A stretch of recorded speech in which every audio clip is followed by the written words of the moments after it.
In other news across the east tonight, Jacksonville City Cemetery is a crime scene after several headstones were found toppled over on that hallowed ground. A local man is now stepping up to repair the damage. 9 News 9's Camila Barco is live at the cemetery.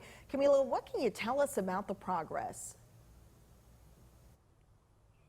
Shayla can walk through the cemetery and you'll see impressions in the grass of where those tombstones were, where those gravestones were toppled over. Those markers are back in place after last week's crime, but the city is still looking for answers.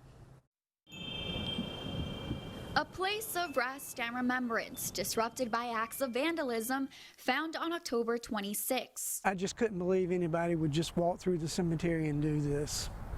I know it was close to Halloween, but I mean, it's just sad. 2 headstones, 2 vases, and a bench toppled at the City of Jacksonville Cemetery. This one probably weighs about 600 pounds and the bigger one up there about 800 pounds. So it took more than one person to do this. The crime hits close to home for Randy Jarman, the owner of Atlas Monuments. This is where my family's buried, most of them, my wife's family, and this is where she and I will be buried at our time. City workers called him in to assess the damage.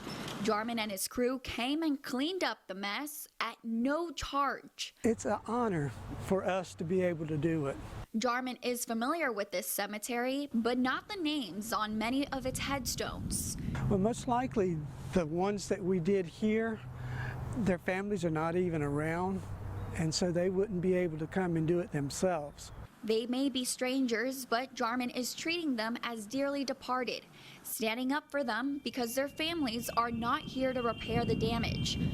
Jarman also believes the people who caused this damage should have to return to this final resting place. I would like to see them back out trying to pick these up by hand and put them back up.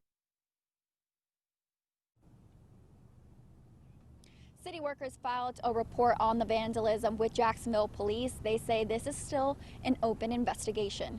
Live in Jacksonville, Camila Barco, 9 on your side.